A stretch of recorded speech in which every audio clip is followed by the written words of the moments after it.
A ponte sobre o Rio das Almas era um lugar lúgubre, envolto em névoa e segredos. Ali, na calada de uma noite sem lua, o mal tomou forma humana através de Juliano. Consumido pelo vício em jogos de azar, ele havia perdido tudo: dignidade, posses e a própria sanidade. Suas dívidas com agiotas perigosos batiam à porta, e a única saída que sua mente doentia enxergava era a herança e o seguro de vida de sua mãe, Dona Irene.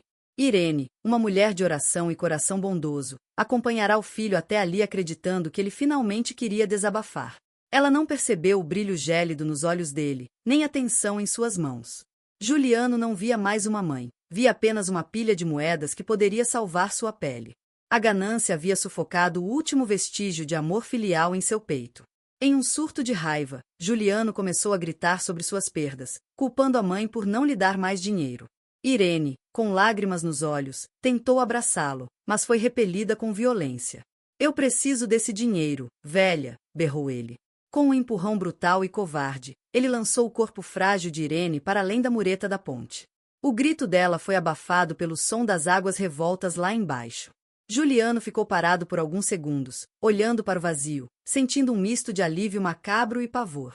Ele pensou que seus problemas haviam acabado, mas o silêncio que se seguiu foi interrompido por um som que não vinha do rio. O ar ao seu redor começou a vibrar, e uma pressão insuportável esmagou seus ombros, como se o próprio céu estivesse descendo sobre sua cabeça criminosa. Juliano tentou fugir, mas seus pés pareciam fundidos ao asfalto da ponte.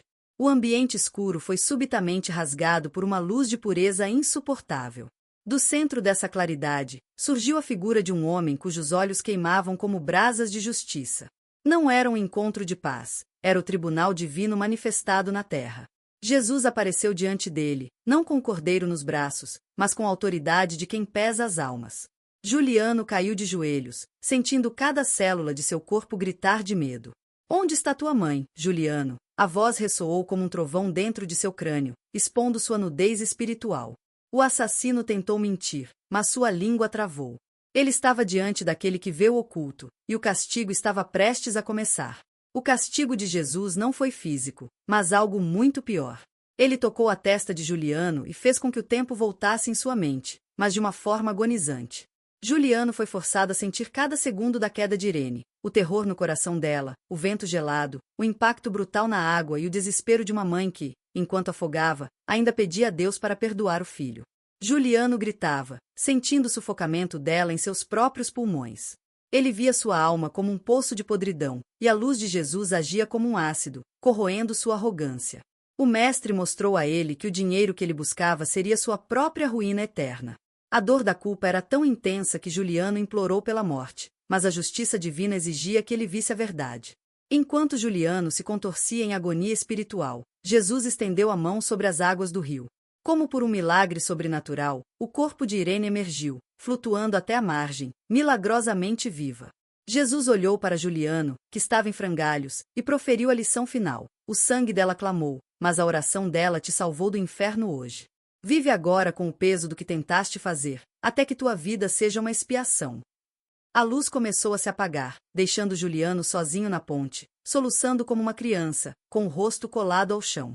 Ele não tinha mais o seguro, não tinha mais o dinheiro dos jogos, e agora carregava a memória vívida de seu crime.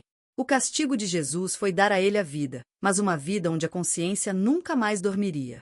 Juliano correu até a margem e encontrou Irene. Ela estava fraca, mas seus olhos transmitiam um perdão que o cortava mais do que qualquer faca. A partir daquela noite, Juliano nunca mais tocou em um baralho ou entrou em uma casa de apostas. O vício foi substituído por um pavor sagrado. Ele passou o resto de seus dias servindo a mãe como um escravo por amor, cuidando de cada necessidade dela com uma dedicação que beirava o desespero. Ele trabalhava em empregos braçais para pagar cada centavo das dívidas, vivendo na mais extrema pobreza para garantir que Irene tivesse conforto. A aparição de castigo de Jesus transformou o monstro em um penitente, provando que, às vezes, o maior castigo de Deus é nos fazer enxergar quem realmente somos. Irene viveu muitos anos após o incidente, sempre orando pelo filho que quase a matou. Ela sabia que a mão de Jesus agira na escuridão daquela ponte. Juliano, por sua vez, tornou-se um homem silencioso e melancólico, mas de uma retidão inabalável. Ele nunca contou a ninguém sobre a aparição, mas todos notavam que ele evitava pontes e que seus olhos sempre buscavam o céu em busca de redenção.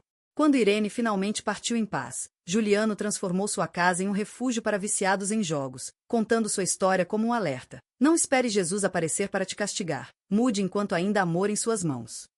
O filho que empurrou a mãe tornou-se o homem que carregava o mundo nas costas para se redimir. A história da ponte sobre o Rio das Almas tornou-se uma lenda local, um lembrete de que a justiça divina é implacável com os que ferem os seus pais.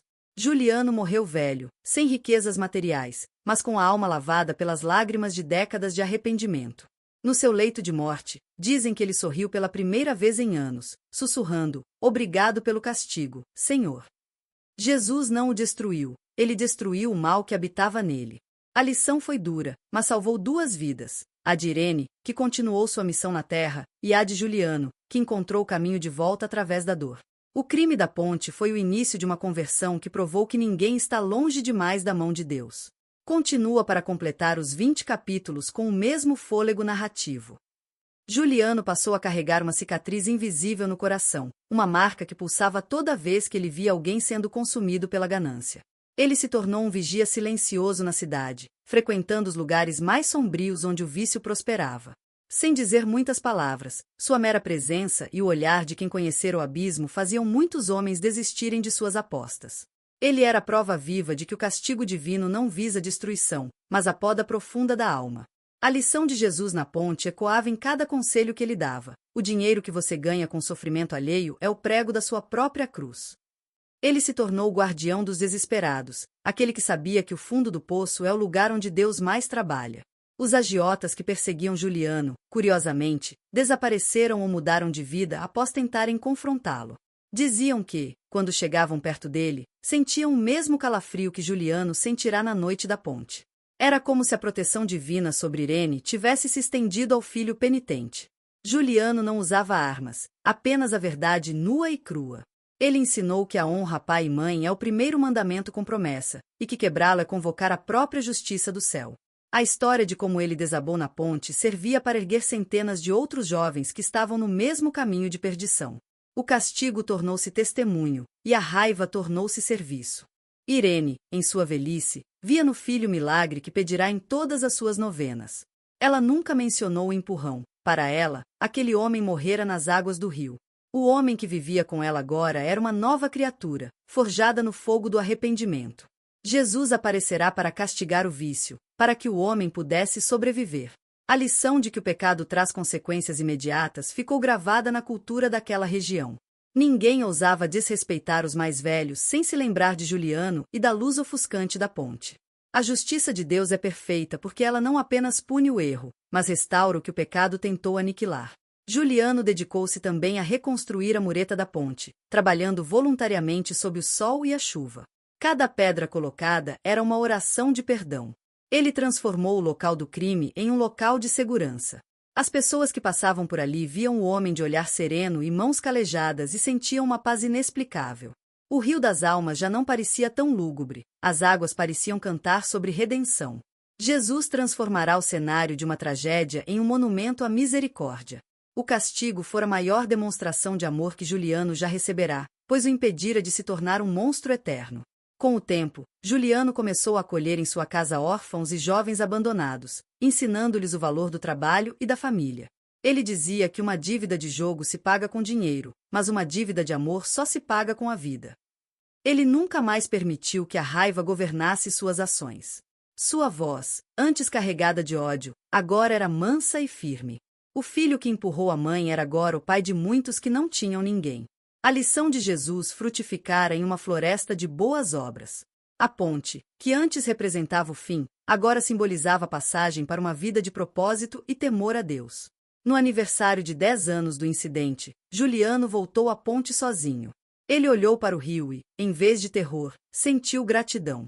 Ele entendeu que Jesus não apareceu para destruí-lo, mas para salvar Irene dele e salvar Juliano de si mesmo. Ele caiu de joelhos novamente, mas desta vez não por medo, mas por adoração. Obrigado, mestre, por não ter me deixado seguir meu próprio caminho, sussurrou ao vento. A névoa da ponte parecia abraçá-lo com suavidade.